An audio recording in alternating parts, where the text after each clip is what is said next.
O que é a nobre verdade do caminho que conduz à cessação do sofrimento? É este nobre, ótuplo caminho, que é como dizer entendimento correto, intenção correta, linguagem correta, ação correta, meio de vida correto, esforço correto, atenção plena correta e concentração correta. Existe esta nobre verdade do caminho que conduz à cessação do sofrimento. Tal foi a visão, revelação, sabedoria, verdadeiro conhecimento e luz que em mim surgiram acerca de coisas nunca antes ouvidas. Esta nobre verdade deve ser penetrada cultivando o caminho. Esta nobre verdade foi penetrada cultivando o caminho. Tal foi a visão, revelação, sabedoria, verdadeiro conhecimento e luz que em mim surgiram acerca de coisas nunca antes ouvidas. Samyutta Nikaya. A quarta nobre verdade, assim como as primeiras três, é composta por três fases. A primeira é que existe o óctuplo caminho, ou Atangiga Maga, o caminho para sair do sofrimento. É também chamado de Ariya Maga, o Airan ou nobre caminho. A segunda fase é que este caminho deve ser desenvolvido. A última revelação é: este caminho foi plenamente desenvolvido. O óctuplo caminho é apresentado numa sequência, começando com entendimento correto ou perfeito, Samadhi, seguindo-se a intenção ou aspiração correta, Samma Sankappa. Esses dois elementos do caminho são agrupados como sabedoria, panha. Compromisso moral, sila, flui da sabedoria, que por sua vez abrange linguagem correta, ação correta, meio de vida correto, por vezes referidos como samavaka, samakamanta e samajiva. Depois temos o esforço correto, atenção plena e concentração correta, Samavayama, Samasati e Samasamadhi, que fluem naturalmente do compromisso moral. Estes três últimos fornecem equilíbrio emocional. Eles falam acerca do coração, o coração que está livre da identificação com o eu e do egoísmo. Com o esforço correto, atenção plena correta e concentração correta, o coração é puro, livre de impurezas e contaminações. Quando o coração está puro, a mente está em paz. Sabedoria, panha, ou entendimento correto e aspiração correta, nascem do coração puro. Isto leva-nos de volta ao início. Assim, estes são os elementos do óctuplo caminho, agrupados em três seções. Primeira, sabedoria, panha, entendimento correto, Samadhi, aspiração correta, Samma Sankappa. Segundo, moralidade e sila, linguagem correta, Samavaka, ação correta, Samakamanta, meio de vida correto, Samajiva. E terceiro, concentração, Samadhi, esforço correto, Samavayama, atenção plena correta, Samasati, concentração correta, Samasamadhi. O fato de aqui nos apresentarmos de forma ordenada não significa que os mesmos surjam desta forma linear ou nesta sequência. Eles surgem em simultâneo. Quando falamos acerca do ótuplo caminho, dizemos: primeiro, temos o entendimento correto, depois temos a aspiração correta, depois, mas na realidade, apresentado desta forma, ensina-nos simplesmente a refletir acerca da importância de aceitarmos a responsabilidade sobre aquilo que dizemos e fazemos nas nossas vidas. O primeiro aspecto do óctuplo caminho é o entendimento correto, que nasce da penetração das três primeiras nobres verdades. Se tiveres este vislumbre, terás perfeito entendimento acerca do Dhamma, o entendimento de que tudo o que está sujeito a surgir está sujeito a cessar. É tão simples como isso. Não precisas de passar muito tempo a ler tudo o que está sujeito a surgir, está sujeito a cessar, para compreenderes as palavras. Mas leva bastante mais tempo para a maioria das pessoas perceber verdadeiramente o que as palavras significam no seu sentido mais profundo, em vez de terem simplesmente um entendimento cerebral. Pondo isto em termos mais coloquiais, a verdadeira penetração é o conhecimento que surge do âmago e não somente de ideias. Deixa de ser eu penso que sei ou assim, isso parece ser uma ideia razoavelmente sensata. Eu concordo com isso, eu gosto dessa ideia. Esse tipo de entendimento continua a ser mental, superficial, ao passo que o verdadeiro entendimento é bem mais profundo. É a verdadeira sabedoria em que as dúvidas deixam de ser um problema. Este entendimento profundo provém da penetração das 9 fases previamente mencionadas. Assim sendo, temos uma sequência que conduz ao entendimento correto das coisas tal como elas são, nomeadamente que tudo que está sujeito a surgir está sujeito a cessar, e não é o eu. Com correto entendimento, tu abandonas a ilusão de um eu que está ligado a condições mortais. O corpo continua a existir, continuam a existir pensamentos e sentimentos, mas estes são simplesmente aquilo que são. Deixa de existir a crença que tu és o teu corpo, os teus pensamentos, os teus sentimentos. O ênfase é colocado em as coisas são como são. Não estamos a sugerir que as coisas não são absolutamente nada ou que não são aquilo que são. Elas são exatamente aquilo que são e nada mais. Mas, quando somos ignorantes, quando ainda não compreendemos estas verdades, temos a tendência de pensar que as coisas são mais do que aquilo que são. Acreditamos em todo tipo de coisas e criamos todo tipo de problemas em redor das condições que sentimos. Grande parte da angústia e do desespero humano resulta daquele extra que adicionamos em determinado momento devido à nossa ignorância. É triste constatar que a miséria, a angústia e o desespero da humanidade está baseado numa ilusão. O desespero é vazio e sem sentido. Quando percebes isto, começas a sentir uma compaixão infinita por todos os seres. Como é possível odiares alguém ou guardares rancores, ou condenar quem quer que seja que se encontre aprisionado nesta teia de ignorância? Toda a gente é influenciada a fazer aquilo que faz devido à sua visão incorreta das coisas. Com a prática de meditação, sentimos alguma tranquilidade, uma certa calma, em que a mente abranda ao passo. Quando olhamos para algo com uma mente calma, por exemplo, uma flor, estamos a olhar para ela tal como é.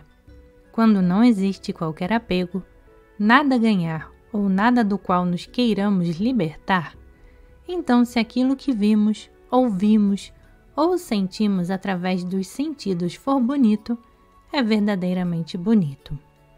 Não estamos a comparar, a criticar ou a tentar possuir. Encontramos encanto e alegria na beleza à nossa volta, e não necessitamos de lhe adicionar mais nada. Ela é exatamente aquilo que é. A beleza relembra-nos a pureza e a verdade. Não a devemos ver como um engodo para nos iludir. Estas flores estão aqui só para me atraírem e para me iludirem. Essa é a atitude do velho meditador rabugento. Quando olhamos com o coração puro para um membro do sexo oposto, apreciamos a sua beleza sem o desejo de qualquer tipo de contato ou possessão. Quando não existe qualquer desejo ou interesse pessoal, podemos deliciar-nos na beleza das outras pessoas, tanto homens como mulheres. Existe honestidade, As coisas são como são, isto é, o que queremos dizer com a palavra libertação ou vimutti, em Pali. Estamos libertos destes laços que distorcem e corrompem a beleza à nossa volta, como, por exemplo, os nossos corpos. No entanto, as nossas mentes podem tornar-se tão corruptas, negativas, depressivas e obcecadas com certas coisas que deixamos de as ver tal como são. Se não tivermos entendimento correto, vemos tudo através de véus e filtros cada vez mais densos. Entendimento correto deve ser desenvolvido através da reflexão, utilizando os ensinamentos do Buda. O Sutra Dhammacappavatthana é um ensinamento bastante interessante para ser contemplado e utilizado como referência para a reflexão.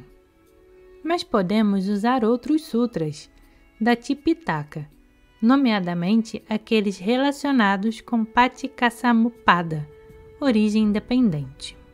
Este é um ensinamento fascinante para a reflexão. Se conseguires contemplar tais ensinamentos, pode observar claramente a diferença entre a forma como as coisas são como Dhamma e o ponto em que tendemos a criar ilusões acerca da forma como as coisas são. É por esse motivo que temos de estabelecer atenção total e consciente nas coisas tal como elas são. Se existir o conhecimento das 4 nobres verdades, existe também o Dhamma.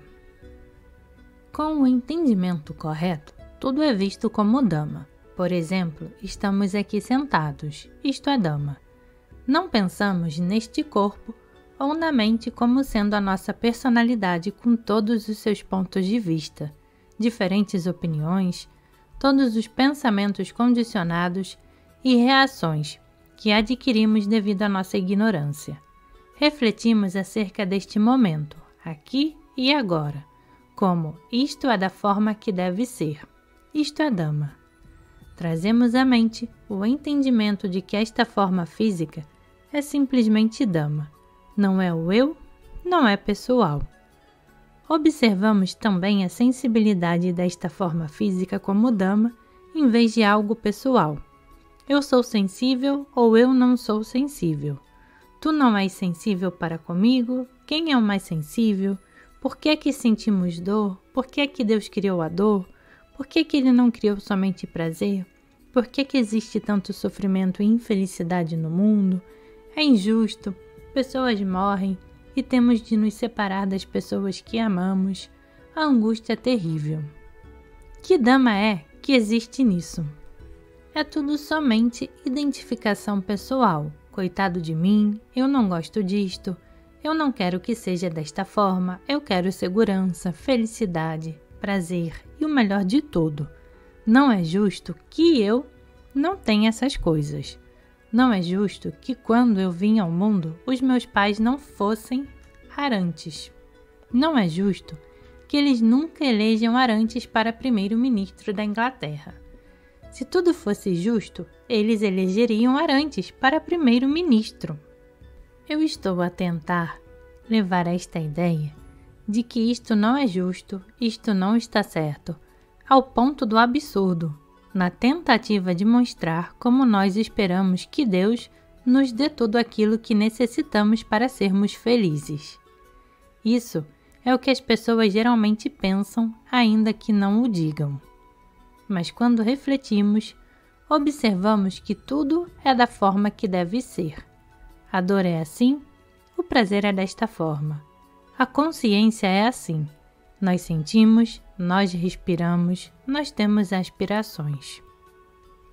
Quando refletimos, contemplamos a nossa própria humanidade tal como ela é. Deixamos de nos relacionar com ela de forma pessoal ou de culpar quem quer que seja, porque as coisas não são exatamente como nós gostamos ou queremos. Elas são como devem ser, e nós somos como somos. Tu podes perguntar, por que é que não somos todos iguais, com a mesma cólera, o mesmo egoísmo, e a mesma ignorância, sem todas as variações e permutações. Ainda que consigamos resumir a experiência humana aos seus elementos básicos, cada um de nós tem seu karma para viver, as suas próprias obsessões e tendências, que são sempre diferentes em qualidade e quantidade às dos outros. Por que é que não podemos ter igualdade? Termos exatamente o mesmo de tudo, do bom e do mal. Sermos todos exatamente iguais em termos de aparência, um único ser andrógeno. No mundo assim, nada seria injusto, diferenças não seriam permitidas. Tudo seria absolutamente perfeito e não existiria possibilidade de desigualdade. Mas ao reconhecermos o Dhamma, vemos que dentro do reino condicional não existem duas coisas iguais. Tudo é bastante diferente, com infinitas variações e em constante mudança. E o quanto mais tentarmos manipular estas condições de acordo com as nossas ideias, mais frustrados ficamos. Tentamos criar os outros e a sociedade de forma a se encaixarem na nossa ideia de como as coisas devem ser, mas acabamos sempre por ficar frustrados. Com reflexão, compreendemos. É assim que isto deve ser. As coisas têm de ser desta forma e só podem ser desta forma. Ora, isso não é uma reflexão negativa ou fatalista. Não se trata de uma atitude de é assim que deve ser e não há mais nada a fazer, mas sim uma resposta bastante positiva, no sentido em que aceitamos o fluir da vida tal como nos é apresentada. Ainda que não seja aquilo que desejamos, podemos aceitá-lo e aprender. O segundo elemento do óctuplo caminho é Samma Sankappa, por vezes sendo traduzido como pensamento correto, pensar de forma correta, mas na realidade ele possui uma qualidade mais dinâmica, como por exemplo intenção, atitude ou aspiração. Eu gosto de utilizar o termo aspiração, que de certa forma é bastante significativo neste ótuplo caminho, porque nós aspiramos. É importante perceber que aspiração não é desejo. Em Pali, a palavra tanha significa desejo que provém da ignorância, ao passo que sankappa significa aspiração que não surge da ignorância. Podes pensar que a aspiração é um tipo de tanha, querer ser iluminado, bhavatanha. Mas Samma Sankappa tem origem no entendimento correto, observar claramente. Não é querermos tornar-nos em algo, nem sequer se trata do desejo de sermos iluminados. Com o entendimento correto, toda essa ilusão e forma de pensar deixa de fazer qualquer sentido. A aspiração é um sentimento, intenção, atitude ou movimento dentro de nós. O nosso espírito eleva-se, não se afunda, não é desespero. Quando temos entendimento correto, aspiramos à verdade, beleza e bondade, Samadhi e Samma Sankappa. Entendimento correto e aspiração correta são chamados de panha ou sabedoria e formam a primeira das 3 seções no óctuplo caminho. Podemos contemplar por que ainda nos sentimos insatisfeitos, mesmo quando possuímos o melhor de tudo. Mesmo que tenhamos uma bonita casa, um carro, um casamento perfeito, filhos bons e inteligentes e tudo o resto, não estamos completamente felizes e certamente não estamos satisfeitos quando não temos todas essas coisas. Se não as temos, podemos pensar, bem, se eu tivesse o melhor, aí eu estaria satisfeito. Mas não estaríamos. A Terra não é o lugar para o nosso contentamento, nem é suposto ser. Quando compreendemos isso, deixamos de esperar contentamento do planeta Terra, deixamos de fazer tal exigência. Até percebermos que este planeta não pode satisfazer todos os nossos quereres, continuaremos a perguntar: por que é que não me satisfazes, Terra-mãe? Nós somos como meninos de mamãe, constantemente a tentar sugar mais e a querer que ela nos nutra e nos torne felizes. Se tivéssemos contentamento, não nos questionaríamos acerca das coisas à nossa volta. No entanto, reconhecemos que existe algo mais para além da terra, debaixo dos nossos pés. Existe algo acima de nós que não conseguimos bem entender. Nós temos a capacidade de questionar e ponderar acerca da vida, de contemplar o seu significado. Se quiseres saber qual o significado da tua vida, não podes estar somente satisfeito com bens materiais, conforto e segurança. E assim sendo, nós aspiramos a saber a verdade. Podes pensar que isso é um tipo de presunção. Quem é que eu penso que sou? Tão pequeno e insignificante a tentar descobrir a verdade acerca de tudo. Mas essa aspiração existe. Se tal não fosse possível, por que é que a teríamos? Considera o conceito da realidade suprema. Uma verdade absoluta ou suprema é um conceito muito refinado. A ideia de Deus ou da imortalidade é de fato um pensamento muito refinado. Nós aspiramos ao conhecimento dessa derradeira realidade. O nosso lado animal não aspira, não sabe nada acerca de tais aspirações, mas existe em cada um de nós uma inteligência intuitiva que quer saber, que sempre está conosco, mas que temos a tendência de não a notar nem a compreender. Temos a tendência de a ignorar ou de não confiar nela, em especial os novos materialistas. Estes pensam que se trata somente de uma fantasia. Quanto a mim próprio, fiquei verdadeiramente feliz quando compreendi que o planeta não é a minha verdadeira casa. Foi algo de que sempre suspeitei. Lembro-me pensar, ainda enquanto criança: eu acho que não pertenço a este lugar. Nunca senti que o planeta Terra fosse onde eu realmente pertencesse, mesmo antes de ser monge. Nunca senti que me encaixasse na sociedade.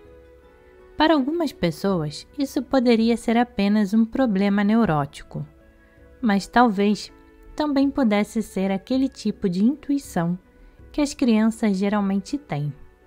Quando és inocente, a tua mente é bastante intuitiva.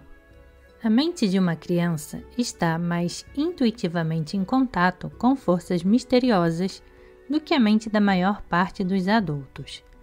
À medida que crescemos, tornamo-nos condicionados a pensar de formas pré-determinadas e a ter ideias bem definidas acerca daquilo que é real e daquilo que não é. À medida que desenvolvemos os nossos egos, a sociedade dita aquilo que é verdadeiro e o que não é, o que está certo e o que está errado. E assim, começamos a interpretar o mundo através dessas percepções fixas. Uma das coisas que achamos encantador nas crianças é o fato delas ainda não o fazerem. Elas ainda veem o mundo com a mente intuitiva, que ainda não se encontra condicionada. A meditação é uma forma de descondicionar a mente e, assim, ajudar-nos a abrir mão de todas as opiniões extremas e ideias fixas que possuímos.